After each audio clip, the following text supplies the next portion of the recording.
أخور وناس رمضان مبارك مدن وزير مدن التريال بعض الصحافة والسلام السلام عليكم ورحمة الله وبركاته وحن جعلنا عنونا كهالله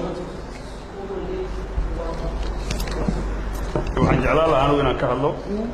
أما وربحين كوبان الكسيو حولها أمان في حسلنتا مقالة مقدشو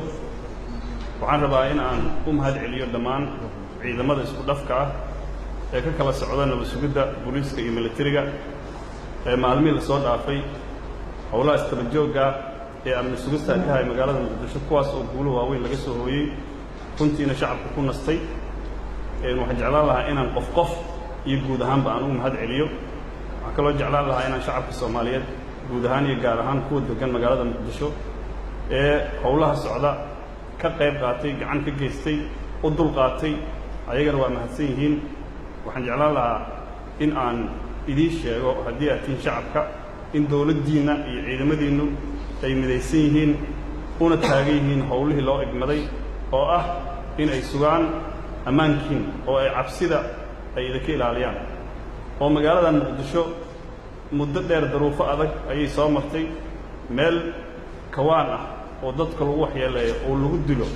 oo maalin kasta iyo saacad kastaba dhiig qof muwaadin oo Soomaaliyeed oo dambiile ah oo aan wax uu galabsada la arko oo ku qubtay uu ahaa waxaan rabnaa meel raxmadeed oo nabadeed oo Soomaalidu ay ku faantaysan ka faanan inay noqoto wajiga ay leedahay inaan ka bedelno waxaan rabnaa magaalo nolol iyo nabad ay ka jirto inay noqoto taas waxay u baahan tahay marka arrin loo dhanyahay oo laga wada shaqeynaayo oo dawladda qaasatan ciidanka ku howlan howlaha ammaanka gacan in laga siiyo loo dul qaato haddii ilaahay yiraahdo marka waxaa la rabaa annaga shaqada aan qabanayno shaqo niisa ma ahan shaqo booliis ma ahan shaqo military ma ahan ee waa shaqo si caam ah xukuumadda ugu igmatay ciidamadaas isku dhafka ah marka sababta hadda inta aan u taaganahay waxay tahay inaan muujino sidaan howlahaas aan ugu midaysannahay oo aanan ugu kala raaricin oo qolo qaasa oo loo tiirinayo aysan jirin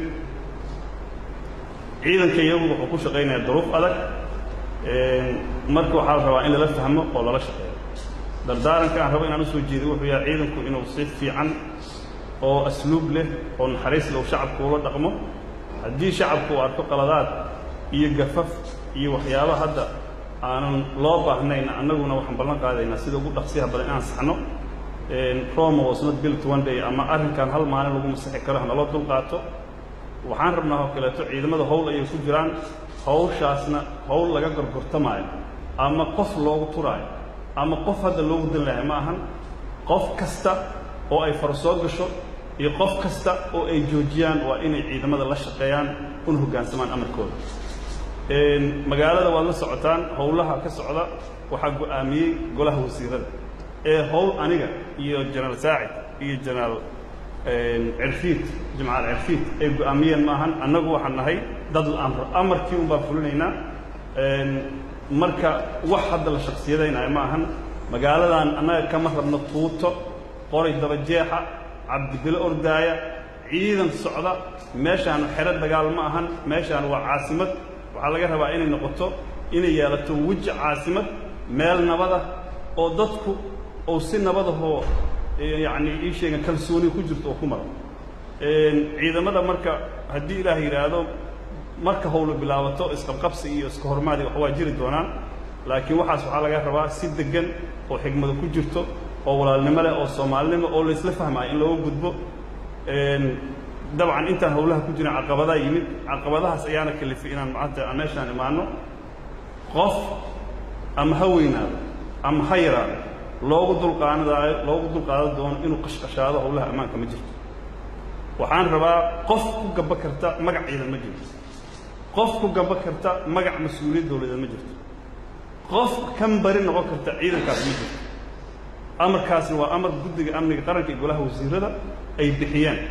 waxaan rabnaa marka si magaalada nabad ay u noqoto waddanka oo dhan nabad u noqdo ciidankaas in lala shaqeeyo